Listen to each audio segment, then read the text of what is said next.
জহাৰ আসামকেৰ চাহ বাগানকেৰ মোৰ ভাই বহিন সব, মোৰ শ্ৰদ্ধাকেৰ মাই বাবা সব, সবাইকে মোৰ অন্তৰসে মৰম আর শ্রদ্ধা জানালি। আজি আমি ইয়াতে সকলো বাগিচাত আমি গোট খাইছো এটি কলি দুটি পাত এই আঁচনিখন ৰূপায়ণৰ বাবে। আমি সকলোৱে জানো যে অসমৰ চাহ উদ্যোগে 200 বছৰত ভৰি দিলে।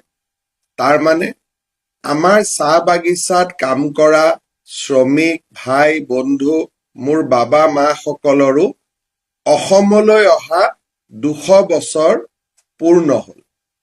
এই 200 বছৰত আপোনালোকে অসমৰ চাহ উদ্যোগক সজাই পৰাই তুলিলে আৰু অসমৰ চাহ এতিয়া আমেৰিকা ইংলেণ্ড দেশ বিদেশত সকলোতে পোৱা যায় আৰু ৰাতিপুৱা যেতিয়া দেশ বিদেশৰ মানুহে চাহ খায় মানুহে সোধে এই চাহপাতটো ক'ৰ পৰা আহিছে, অসমৰ পৰা আহিছে। তাৰ মানে আমাৰ বাগিচাৰ দেউতা মা শ্ৰমিক বন্ধুসকলে কপালৰ ঘাম মাটিত পেলাই আমাৰ অসমৰ নাম বিখ্যাত কৰি ৰাখিছে। এটি কলি দুটি পাত এই আঁচনিটোৰ জৰিয়তে আমাৰ অসমৰ চাহ বাগানত কাম কৰা শ্ৰম কৰা পৰিশ্ৰম কৰা মোৰ দেউতা মা ভাই বহিনসকলক আমি 5,000 টকাকৈ এককালীন এটা উপহাৰ দিম। আজি আপোনালোকৰ বাগানত এই 5,000 টকাৰ চেক আমি বিতৰণ কৰিম। ইয়াৰ লগে লগে যোৱা 5 বছৰত চাহ বাগিচাৰ শ্ৰমিকসকলৰ কাৰণে ভাই বহিন দেউতা মা সকলৰ কাৰণে আমি বহুত কাম কৰি আছো।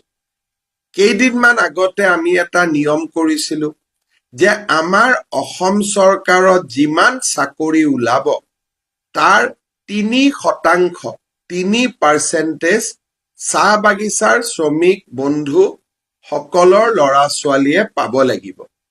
যোৱা মাহত আমি অসমত প্ৰায় 1,000 বাগানৰ ল'ৰা ছোৱালীক এই 3%ৰ ভিতৰত আমি চাকৰি দিলো। মেডিকেল কলেজত বাগানৰ কাৰণে বাগানৰ ল'ৰা ছোৱালীৰ কাৰণে চিট এতিয়া 30টা হ'লগৈ। মই ইতিমধ্যে ঘোষণা কৰিছো যে এতিয়া আমি এই চিটৰ সংখ্যা 30ৰ পৰা 40লৈকে বঢ়াই দিম।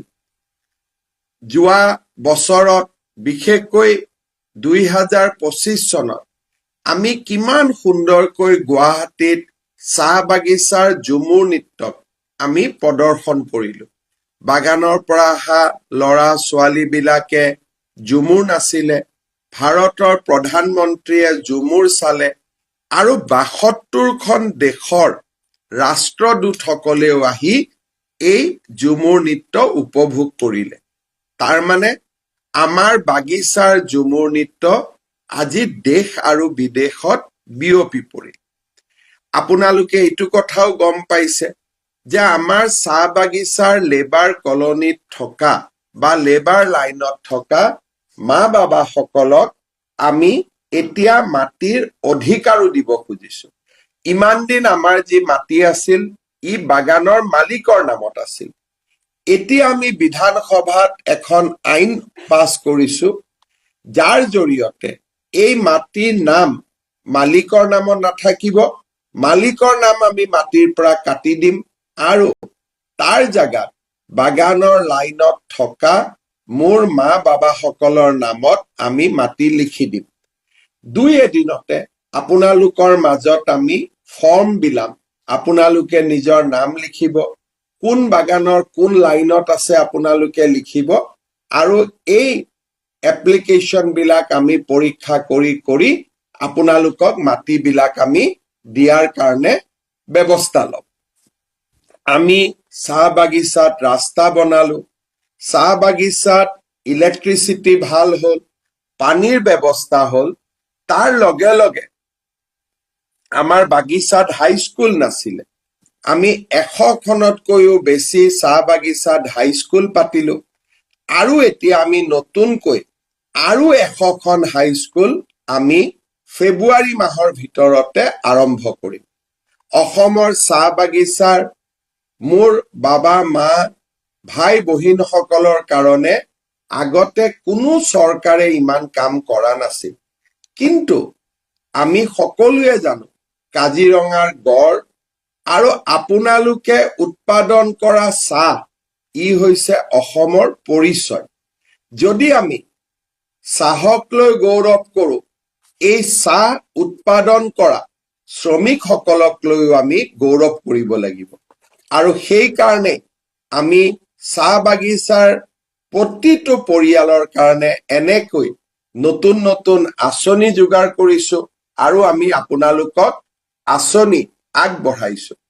এই আঁচনিখন আমি এই বছৰ ৰূপায়ণ কৰিম আৰু আপোনালোকক 5,000 টকাকৈ দিব যাওঁতে চৰকাৰে প্ৰায় 350 কোটি টকা খৰচ কৰিব। মই ভাবো যে এই টকাকেইটা আপোনালোকে ভাল কামত খৰচ কৰিব আৰু আপোনালোকে আমাক আশীৰ্বাদ কৰিব, আমি আৰু যাতে আপোনালোকৰ কাৰণে ভাল কাম কৰি যাব পাৰো। আজকের এই শুভ দিনটা में বাগান के सब दादा भाई बहिन माई बाबा तদের সবাইকে জীবন যাতে খুশিয়ালি আর উন্নতি হোক উঠাই ভগবানকে সামনে मोर अंतर से कामना करली। जोहार। Assam Focus।